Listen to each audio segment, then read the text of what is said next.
नमस्कार। आप देख रहे हैं नेक्स्ट जेन भारत। मैं हूं ऋचा जैन कालरा। मंगल और सूरज तक पहुंचने के बाद अब भारत की अंतरिक्ष यात्रा एक और बड़ी छलांग लगाने की तैयारी में है। इस मिशन की शुरुआत होती है केरलम के एक ऐसे संस्थान से जहां छात्र सिर्फ स्पेस साइंस ही नहीं पढ़ते, बल्कि भविष्य के सैटेलाइट, रॉकेट और स्पेस टेक्नोलॉजी खुद बनाते हैं। तो चलिए आइए देखते हैं कि कैसे Indian institute of space science की लैब्स में तैयार हो रही है नई सोच। भारत के अगले स्पेस मिशनों की नींव रखी जा रही है यहाँ पर। 3, 2, 1, 0। आज अंतरिक्ष में हमारे देश की कामयाबी किसी से छुपी नहीं है। चांद और सूरज तक पहुंचकर इतिहास रचने वाले इसरो की इसी महान विरासत को आगे बढ़ाते हुए अब हमारे युवा स्टार्टअप्स और देश के नए इनोवेटर्स भी भारतीय अंतरिक्ष क्षेत्र को एक नई ऊंचाई दे रहे हैं। लेकिन आज हम आपको लेकर चल रहे हैं अंतरिक्ष वैज्ञानिकों को तैयार करने वाले देश के उस सबसे बड़े और खास संस्थान में, IIST यानी Indian institute of space science and technology. Department of space के सहयोग से चल रहे इस खास संस्थान में छात्र केवल पढ़ते नहीं हैं, बल्कि यहाँ की अत्याधुनिक लैब्स में सीधे भविष्य के स्पेस मिशनों, रॉकेट्स और सैटेलाइट्स के निर्माण पर खुद अपने हाथों से काम करते हैं। Concept to the development, testing and launching, tracking of all about a satellite. Students are involved, irrespective of their department. Maybe students from aerospace or avionics or engineering, chemistry, physics, all are involved.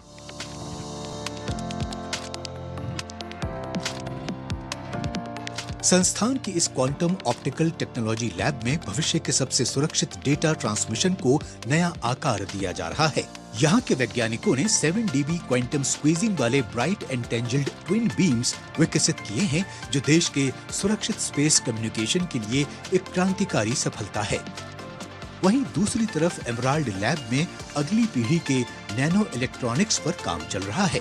यहाँ वैज्ञानिक resistive memory, neuromorphic devices और 2D materials पर advance research कर रहे हैं, ताकि भविष्य के स्पेस मिशनों के लिए पहले से कहीं अधिक तेज, बेहद कम बिजली खपत वाले और लंबे समय तक बिना खराब हुए काम करने वाले सुपरफास्ट इलेक्ट्रॉनिक सिस्टम विकसित किए जा सकें।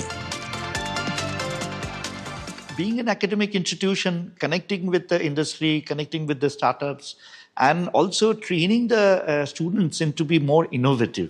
So having the same kind of environment, having startup incubation centers within the same premises helps in, building this innovative style of, learning for young minds. अंतरिक्ष के ये मिशन केवल बड़ी बड़ी मशीनों से नहीं, बल्कि शानदार टीम वर्क से पूरे होते हैं। यहाँ की विशेष स्पेस लैब में छात्र सीधे सैटेलाइट को आपस में जोड़ने और उसके परीक्षण जैसे गंभीर कामों का व्यवहारिक अनुभव ले रहे हैं। इसके साथ ही यहाँ की स्पेस बायोलॉजी लैब में इस बात पर गहरा अध्ययन हो रहा है कि अंतरिक्ष के माहौल में आखिर इंसानी जीवन कैसे काम करेगा और वहाँ की जीरो ग्रेविटी में पेड़ पौधों पर क्या असर पड़ता है। वहीं अंतर्राष्ट्रीय अंतरिक्ष स्टेशन गए भारत के अंतरिक्ष यात्री शुभांशु शुक्ला अपने साथ जो पेलोड लेकर गए थे, उसका निर्माण इसी लैब में हुआ था और अब ये टीम हमारे गगनयान मिशन के लिए अगला जैविक पेलोड तैयार कर रही है। इस संस्थान की सबसे बड़ी खूबी यही है कि यहाँ से पढ़ाई पूरी करने के बाद युवा सिर्फ नौकरियां नहीं तलाश रहे, बल्कि खुद के डीप टेक स्टार्टअप्स खड़े करके देश को आत्मनिर्भर बना रहे हैं। Tell them that nation comes first. So we train them accordingly so that they can actually go ready with their own startups in the future once they graduate out. And we have seen several such examples. ऐसा ही एक बड़ा सपना देखा यहाँ के पूर्व छात्र अभिषेक वर्मा ने। अपनी नौकरी छोड़कर उन्होंने देश के भीतर ही सबसे एडवांस चिप टेक्नोलॉजी विकसित करने का फैसला किया। उनका ये नया स्टार्टअप ऐसे कोर चिप्स और कंपोनेंट्स तैयार कर रहा है जिनका सीधा इस्तेमाल हमारे उपग्रहों, रक्षा प्रणालियों और रोबोटिक्स में किया जा सके। We are building IP cores which are tested in space environment and other harsh environment like robotics. where precision and reliability matters a lot. So that kind of IP core library we are building. आज IIST की इन labs में सिर्फ प्रयोग नहीं हो रहे, बल्कि भारत के आने वाले स्पेस मिशनों की नींव रखी जा रही है। युवा वैज्ञानिकों की नई सोच, अत्याधुनिक रिसर्च और उभरते स्टार्टअप्स मिलकर ऐसी तकनीक विकसित कर रहे हैं जो आने वाले समय में भारत को अंतरिक्ष की नई ऊंचाइयों तक पहुंचाने में अहम भूमिका निभाएगी।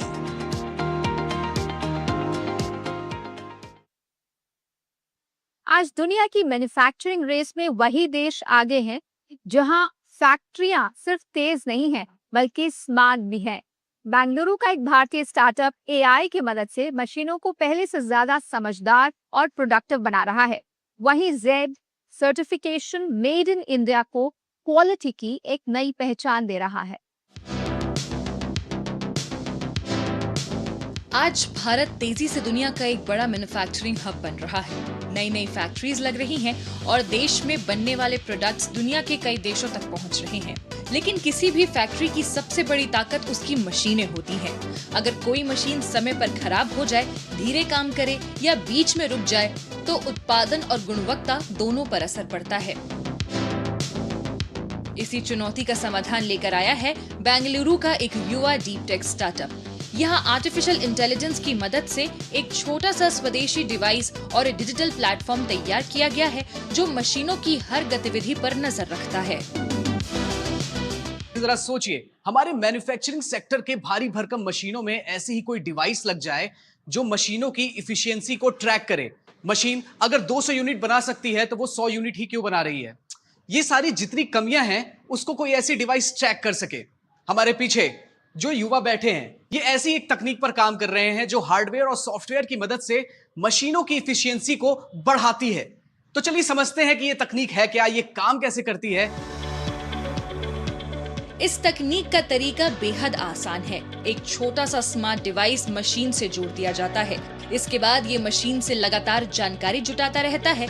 मशीन कब चली, कितनी देर चली, कब रुकी और क्यों रुकी, ये सारी जानकारी इंटरनेट के जरिए क्लाउड तक पहुंच जाती है। फिर AI इस डेटा को आसान रिपोर्ट और ग्राफ में बदल देता है। इससे फैक्ट्री में काम करने वाले लोग तुरंत समझ जाते हैं कि किस मशीन पर ध्यान देने की जरूरत है और उत्पादन कैसे बढ़ाया जा सकता है। डेटा इसका मशीन्स के 2-3 सिग्नल लग जाते हैं कि प्रोडक्शन स्टार्ट होती है, जब एंड होती है, और अगर मशीन का ब्रेकडाउन हो गया उसका इनपुट्स लगती है इस मशीन ट्रैकर पे, और जब ट्रैकर डेटा भेजती है हमारे क्लाउड पे तो क्लाउड सॉफ्टवेयर जो है हमारा वो कन्वर्ट करती है उस रॉ डेटा को और हमें उसका इंटरप्रेटेड रिपोर्ट्स मिलती है, जैसे मशीन के रन टाइम, डाउन टाइम और प्रोडक्शन क्वांटिटीज। जब ये स्वदेशी तकनीक फैक्ट्री फ्लोर तक पहुंचती है तो काम करने का पूरा तरीका ही बदल जाता है। मशीन में कोई भी रुकावट आते ही सिस्टम तुरंत अलर्ट भेज देता है। इससे समस्या जल्दी पकड़ में आती है, मशीनों की बर्बादी रुकती है और कम लागत में ज्यादा उत्पादन संभव हो पाता है। We are not having accurate data, accurate information, and sometimes we getting on not daily basis or hourly basis, which is coming on periodically, and that data is not consistent. So the decision making is very difficult. So that's why we want to have a system which helps us to measure on hourly basis and also the more accurate data, and which is connected to our ERP, so that we are able to see the accurate data in our ERP system. आज दुनिया के बाजार में वही देश आगे बढ़ रहा है जो कम लागत में अच्छी गुणवत्ता के साथ तेजी से उत्पादन कर सके। ऐसे में भारत के लिए सिर्फ ज्यादा सामान बनाना ही नहीं बल्कि बेहतर गुणवत्ता के साथ बनाना भी उतना ही जरूरी है, जिसमें ये डिवाइस गेम चेंजर साबित हो सकता है। एक तो इंडिया जो है पहले मतलब 20-30 साल पहले सिर्फ इंडिया के लिए बनाते थे हम मैन्युफैक्चरिंग, अभी ग्लोबल हो गया है। तो जो भी इंडिया बनाता है ग्लोबली एक्सपोर्ट हो रहा है, और उसमें दो चीज़ चाहिए। एक तो कॉम्पिटिटिव होना चाहिए, प्राइस कॉम्पिटिटिव, और दूसरा क्वालिटी कॉन्शियसनेस एंड क्वालिटी अच्छा होना चाहिए हमारा। तो ये दोनों के वजह से अभी बहुत प्रोडक्टिविटी का बहुत इम्पोर्टेंस हो गया इंडिया में।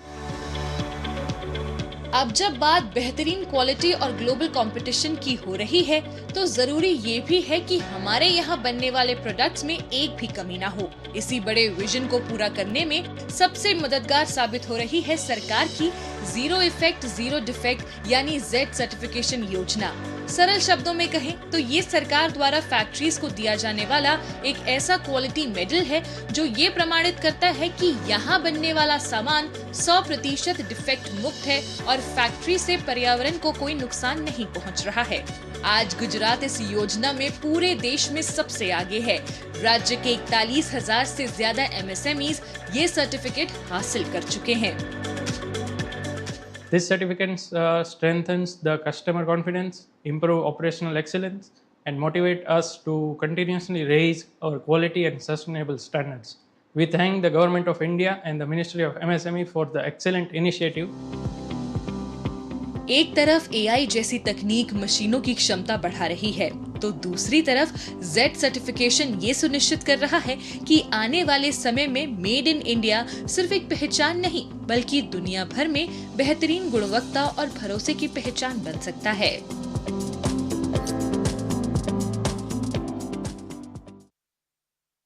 इलाज में अच्छी दवाइयों के साथ साथ भरोसे, विशेषज्ञता और सही तकनीक की भी जरूरत होती है, और यही कारण है कि दुनिया के अलग अलग देशों से बड़ी संख्या में मरीज आज भारत का रुख करते हैं। आइए देखते और समझते हैं कि भारत मेडिकल टूरिज्म का किस तरह से नया ग्लोबल केंद्र बनता जा रहा है।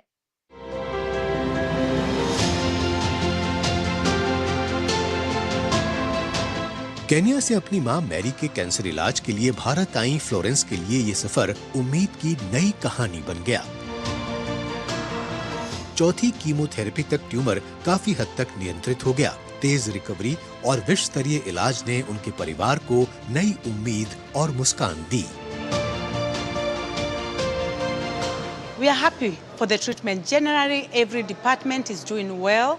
The equipments that they are using, they are marvelous. I can say they have everything that concerns a human body.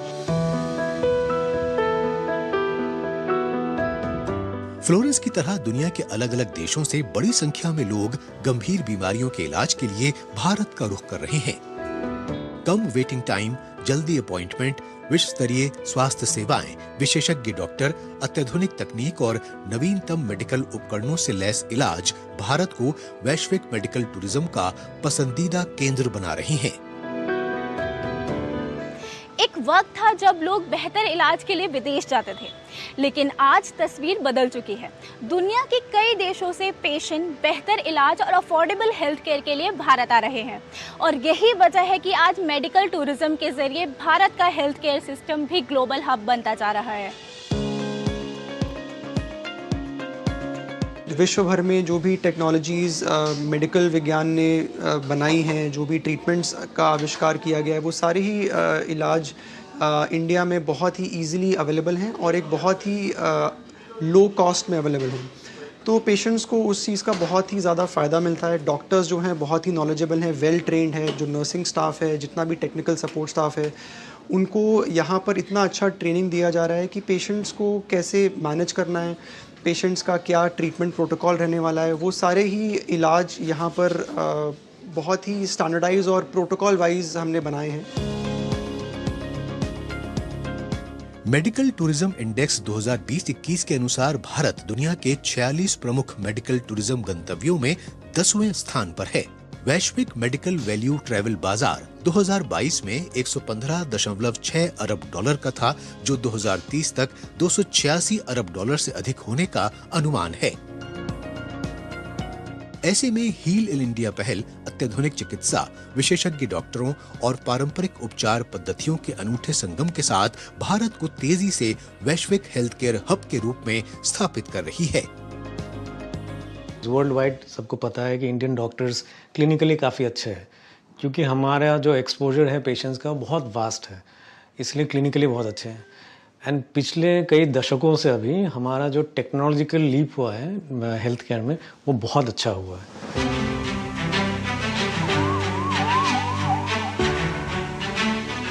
महानगरों के साथ साथ अब टियर 2 शहर भी वैश्विक मेडिकल टूरिज्म के नए केंद्र बनकर उभर रहे हैं। अमेरिका से आई मिलगेड अली जयपुर में अपना इलाज करा रही हैं। विश्व स्तरीय चिकित्सा सुविधाएं, विशेषज्ञ डॉक्टरों की देखरेख और भारतीय आतिथ्य ने उनके इलाज के सफर को भरोसे और संतोष के अनुभव में बदल दिया है। Their hospitality is actually good. It's good. I can definitely recommend people if they want to come for medical. India is a good place to come. विदेशी मरीजों के लिए इन सुपर स्पेशलिटी अस्पतालों में विशेष सुविधाएं उपलब्ध हैं। पर्सनल असिस्टेंस से लेकर अनुवादक और मेडिकल सलाहकार तक हर कदम पर सहयोग मिलता है। हार्ट सर्जरी, ऑर्थोपेडिक्स और कैंसर केयर जैसे जटिल उपचार विश्व स्तरीय गुणवत्ता के साथ विदेशों की तुलना में काफी कम लागत पर उपलब्ध हैं। हमारे अस्पताल में मुख्यतः जो पेशेंट्स आते हैं जो वेस्टर्न वर्ल्ड से, यूरोप या अमेरिका से आते हैं, अफ्रीकन कंट्रीज से हमारे पास कई पेशेंट्स आते हैं जो जिनका इलाज का कारण दूसरा होता है जो वेस्टर्न वर्ल्ड में ही है। Young doctors, top class infrastructure, cutting edge technology और पेशेंट सेंट्रिक केयर, यही वो फैक्टर्स हैं जो भारत के हेल्थ केयर सिस्टम को ग्लोबल मैप पर ले जा रहे हैं।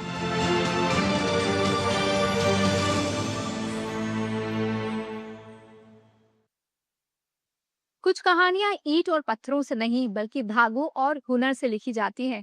मिजोरम का थेंजोल ऐसा ही एक गांव है जहां लगभग हर घर में करघा चलता है और हर धागे के साथ रोजगार, संस्कृति और आत्मनिर्भरता की नई कहानी बुनी जाती है। तो चलिए चलते हैं मिजोरम के इस कस्बे में और देखते हैं कि यहाँ के लोग कैसे अपने हुनर से एक खास पहचान बुन रहे हैं।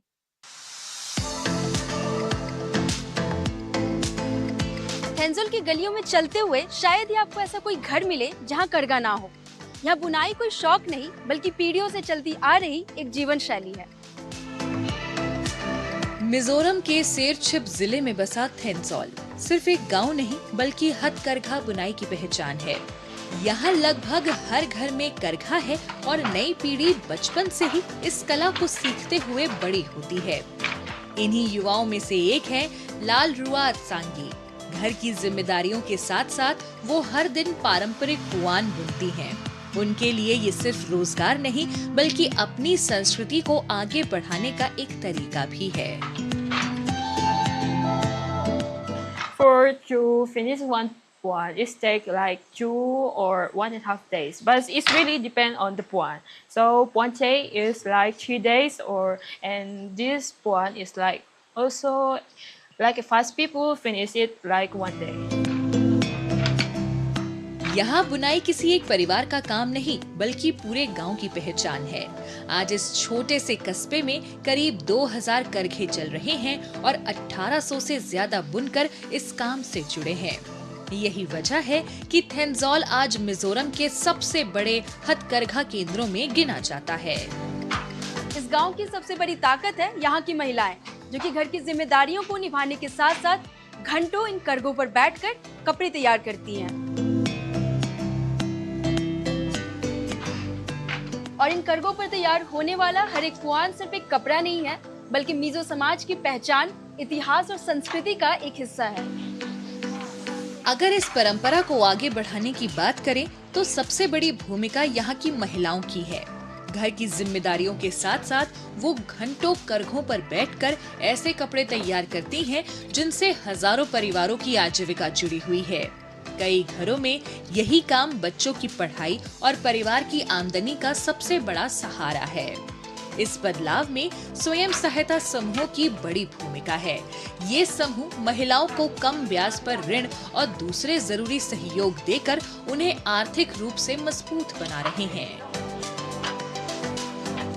self help group member kanya chuan Thenzol a hian group thum lom lian pui puin ta is te west te veng chak a ki ta veng thar lam te chuan self help group member hi mi jasari chuang kan ni ka ringa chuan sarkarin। इसी गांव की रहने वाली वहनुवाई थांगी कई वर्षों से बुनाई से जुड़ी हैं। आज वो सिर्फ खुद ही नहीं बुनती बल्कि गांव की दूसरी महिलाओं और युवाओं को भी इस काम से जोड़ रही हैं। उनकी देखरेख में तैयार होने वाले पुआन अब मिजोरम से बाहर देश के दूसरे राज्यों तक पहुंच रहे हैं। इससे स्थानीय बुनकरों के लिए नए बाजार और नए अवसर भी खुल रहे हैं। nau pang ti han mo an I an nu le an uten I puan an ta a chung kwan chom ni tiam chat khan a san pa sin ngai lovin an ron chak chho ve a le ka zir pun thatakin ka ziranga ma seng puan ka tang tin I le ka tiam he le kha puan ta an lo thiama design ten lo thiam ol sama I आज थेंजौल में करघे सिर्फ परंपरा को नहीं बल्कि नए भविष्य को भी बुन रहे हैं। नई पीढ़ी इस कला को सिर्फ विरासत नहीं मान रही बल्कि इसे रोजगार और उद्यमिता के अवसर के रूप में भी देख रही है। कई युवा नए डिजाइन तैयार कर रहे हैं और अपने उत्पादों को बड़े बाजारों तक पहुंचाने की कोशिश कर रहे हैं। no pang le khazir chun zom na nei lo te pon puan ta in ei zon na an nei chun zoma a puan ta me ba ka azor hi ei zon na tla ka chu wangin ka chalai pui te po lau ti ve turin ka som che un ye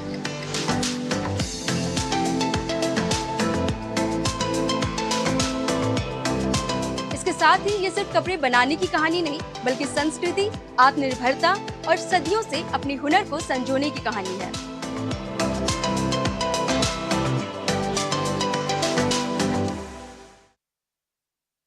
आज के show में फिलहाल इतना ही। आपसे फिर मिलेंगे अगले show में। तब तक के लिए नमस्कार।